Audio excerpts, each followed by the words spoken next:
Clinic में नहीं बिठाया, we are talking just one to one, then they understand. So second problem what I encountered is making them understand that your kid and you, both of you need a help, you need a counseling, you need to talk. बाकी छोटे मोटे hurdles थे madam, I don't think so that was a major hurdle, but the first and second hurdles were the biggest hurdle for me. So one of the problems, एक जो challenge है कि बच्चों तो clinic तक नहीं पहुंचते, तो आपने कभी सोचा हो सकता है कि आप कुछ टाई अप है नेबरिंग स्कूल्स के साथ, आप लोग कुछ इंफॉर्मेशन देते स्कूल्स में, लिंकेज कुछ सिस्टम कम्युनिटी स्कूल्स और अस्पताल की लिंकेज हो रहा है अभी? Yeah, we are linking with every government school. Okay. Our clinic, adolescent health clinic, is there on the thanecityGov.in, which mentions also कि we are running a adolescent health friendly clinic on Thursday in Shivaji Hospital Kalwa,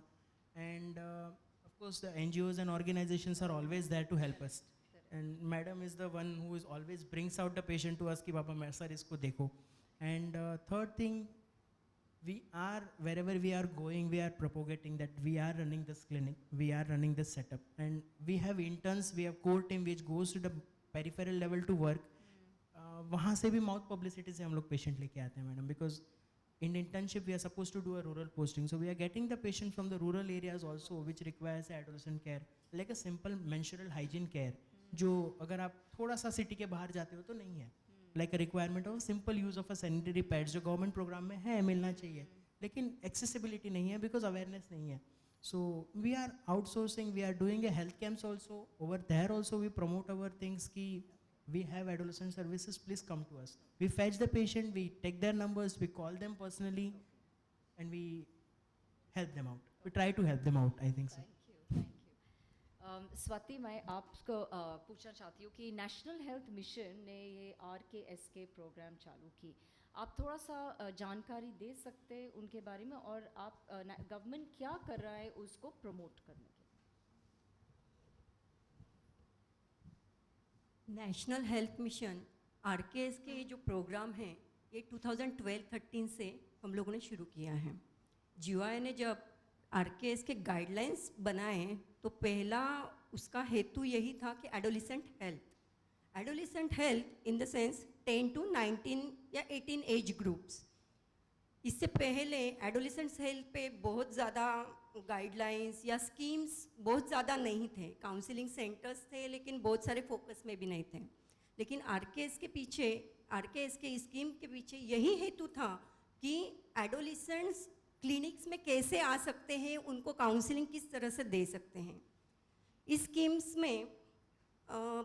मैत्री clinics हम लोगों ने पहले शुरू किए हैं अपने यहाँ पे. मुंबई MCGM जो है तो उसके अंडर भी हमारे तो 3 मैत्री क्लिनिक्स चलते हैं. मैत्री क्लिनिक्स का हेतु यही था कि वहाँ पे डॉक्टर्स हैं, एक्चुअली वहाँ पे स्पेशल काउंसिलर्स की ज़रूरत है, साइकेट्रिक्स की भी ज़रूरत है वहाँ पर, लेकिन वो जो हुए वो काम सब ANM या तो फिर वहाँ के मेडिकल ऑफिसर्स हैं उनको ही करना पड़ रहा है, लेकिन उनको कुछ स्पेशल ट्रेनिंग्स इस स्कीम्स के अंडर दिए जाते हैं. RKSK में मेजर पॉइंट यही है, आने वाले पेशेंट्स जो है, जो एज ग्रुप्स के लड़के या लड़कियां हैं, लड़के एक बार भी तो आ जाते हैं, लेकिन लड़कियां आने के लिए बहुत ज़्यादा मुश्किल है. मैं मेरे इश्यूज़ के बारे में किस तरह से बात करूँगी? पहले तो घर से ही परमिशंस की शाश्वती नहीं होती है, और सेकेंड थिंग वहाँ पे आने के बाद अगर मेडिकल ऑफिसर अगर जेंट्स है या मेल बैठे हैं सामने तो लड़की तो कभी बात ही नहीं कर पाती हैं. तो इसलिए स्पेसिफिकली लड़कों के लिए मेडिकल ऑफिसर्स मेल, लड़कियों के लिए तो फीमेल, इस तरह से थोड़ा सा एक टाइप एक्चुअली GOI की गाइडलाइंस में भी हैं ये, लेकिन प्रैक्टिकली हम लोगों को थोड़े बहुत सारे प्रॉब्लम्स फेस करने पड़ते हैं, या तो फिर जो रिक्रूटमेंट्स प्रोसीजर्स है वगैरह, इसमें ये सब फैसिलिटीज़ थोड़ा गवर्नमेंट कहीं पे तो कम भी पड़ता है, लेकिन फिर भी हम लोग ANMs और अपनी आशा जो फील्ड्स में जाती हैं उनके थ्रू हम लोग तो बच्चों को क्लिनिक तक आने चाहिए. ये हमारा RKSK का मेजर गोल यही है. इस क्लिनिक के माध्यम से बच्चों के जो specifically after 10 years, after 12 years बच्चा खुद से सोचने के लिए थोड़ा कैपेबल बन जाते हैं. तब तक 8 to 9 years, 10 years तक मम्मी पापा जो बोलेंगे तो हाँ ये सही है, लेकिन जब फ्रेंड सर्कल्स में ही उनको समझ में आता है कि नहीं, मैंने अपनी मेरा खुद का मैंने सोचना चाहिए मेरे बारे में, और जब वो खुद से सोचने लगता है तो घर से भी थोड़ा प्रेशराइज होता है, अरे ये अलग से क्यों बिहेव कर रहा है। तो उस जो ट्रांजेक्शन में वो जो अटक जाता है ना मेंटली, तो वो प्रिपरेशंस के लिए उनको मैत्री क्लिनिक्स या आरकेएस के स्कीम्स की बहुत ज़्यादा ज़रूरत है। आरकेएस के स्कीम में पीयर एजुकेटर्स हम लोग तैयार करते हैं, जैसे कि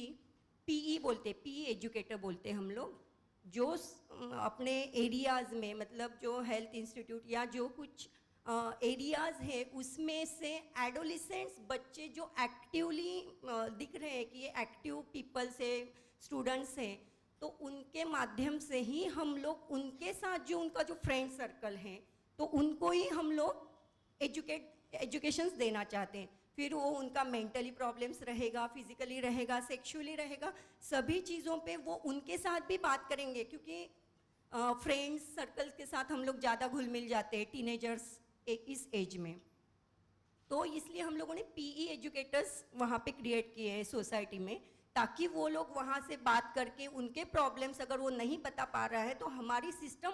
उनकी तरफ जा सकें, उनको काउंसलिंग्स दे सके, आगे जाके उनको अगर साइकेट्रिक ट्रीटमेंट्स या तो फिर उनको काउंसलिंग्स की जो की भी ज़रूरत है वो हम लोग इस स्कीम्स के माध्यम से देना चाहते हैं और दे भी रहे हैं। अभी मैंने मैत्री क्लिनिक्स का थोड़ा सा डेटा फाइंड आउट किया, तो उसमें फिर भी मंथली मुंबई शहर में मंथली 800-900 मंथली बेसिस पे एडोलिसेंट्स आ रहे क्लिनिक्स में। तो ये सब आशा के माध्यम, मतलब माउथ पब्लिसिटी तो चाहिए, इसलिए आशा हमारा एक मेजर सोर्स है सोसाइटीज़ में। मुंबई में तो अपना CHV के थ्रू इस तरह से ये सब स्कीम्स के बारे में हम लोग अवेयरनेस कर रहे हैं।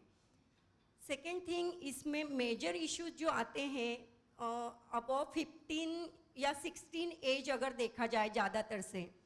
तो मम्मी पापा का मतलब पेरेंट्स लोगों का बिहेवियर टीनेजर्स के साथ किस तरह से रहता है, वो भी एक इम्पॉर्टेंट चीज़ है।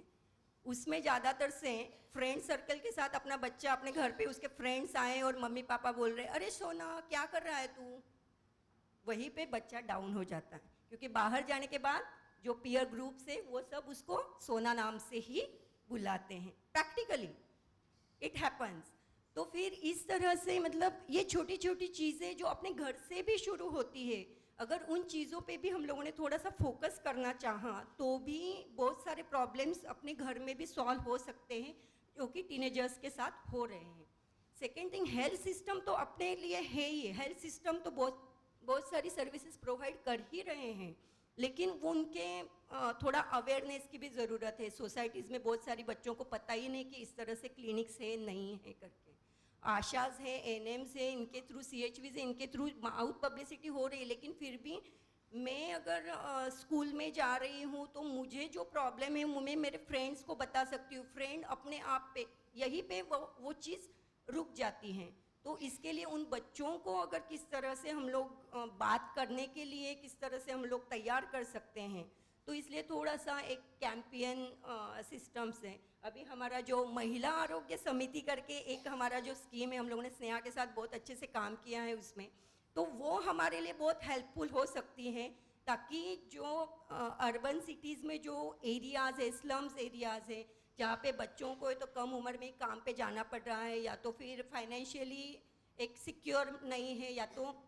स्कूल नहीं जा रहे हैं, इस तरह से जो बच्चे छूट जाते हैं, तो उसके लिए हमारा ये जो हेल्थ सिस्टम है उन्होंने हम लोगों ने महिला आरोग्य समिति हम लोग फोकस में ला रहे हैं। महिला आरोग्य समिति के थ्रू भी वहाँ पे जो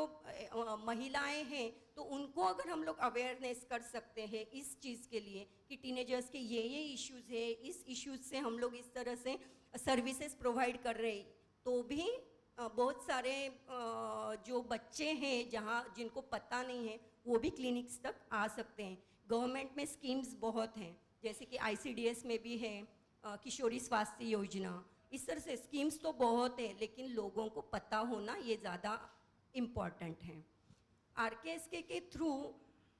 काउंसलिंग्स तो की जाती है बच्चों को, लेकिन जो ट्रीटमेंट्स है या तो काउंसलिंग पीरियड्स है तब तक बच्चे टिक जाते हैं, या कुछ बच्चे कंटिन्यू भी करते हैं, काउंसलिंग सेशंस पूरे भी आते हैं, कुछ बच्चे बीच में ही छोड़ जाते हैं। तो इस तरह से भी इश्यूज हम लोग फेस कर रहे हैं। पूरा काउंसलिंग हो गया मतलब बच्चे का प्रॉब्लम सॉल्व हो गया नहीं, इसलिए उसको फॉलोअप्स की ज़रूरत रहती है। उनका फॉलोअप्स हम लोग एएनएम्स के माध्यम से लेते हैं या तो फिर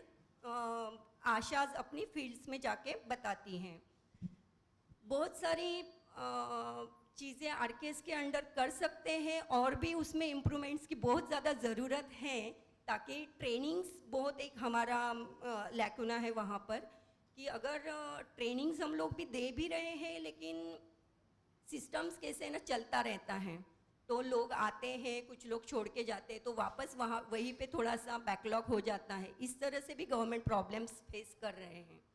एडोलेसेंस हेल्थ के बारे में मैं अगर बताऊं तो मैं मेरा खुद का एक एक्सपीरियंस बताती हूँ, आपके साथ शेयर करूँगी। मैं 2005 में MSW लास्ट सेकेंड ईयर के लिए मैं नासिक में IMRT कॉलेज से मैंने किया है, तो वहाँ पे एक मेरा फील्ड वर्क चल रहा था और इस तरह से ऐसे एंकरिंग वगैरह ऐसे कर रहे थे। तो वहाँ पर जो मेन हमारे पीडियाट्रिक थे डॉक्टर श्यामा कुलकर्णी मैम करके, नासिक से हैं वो, तो उन्होंने थोड़ा देखा कि अरे ये लड़की बात कर रही है, तो मैंने उन्होंने मुझे बुलाया कि हम लोग है ना इस तरह से काउंसलिंग करते हैं एडोलेसेंट्स पे। तो मैं बोली अच्छी बात है। तो फिर उन्होंने बोला कि आप स्टेज शो करोगे क्या? तो मतलब जो टीनेजर्स के जो प्रॉब्लम्स है अगर प्रैक्टिकली उनको बता दिए जाए, अगर उनको वन एक्ट प्ले या कुछ आपका स्टेज शो के माध्यम से उनको बताएंगे तो भी बहुत इफ़ेक्ट होता है। जैसे कि मैं तो छोटी बच्ची बनती थी और वो मेरे माँ बनती थी और हम लोग तो ऐसे रोल प्ले करके उन लोगों को, फिर हम लोगों ने इस तरह से स्कूल्स में बहुत ज़्यादा प्रोग्राम्स किए। तो प्रोग्राम्स में बच्चे बहुत खुल के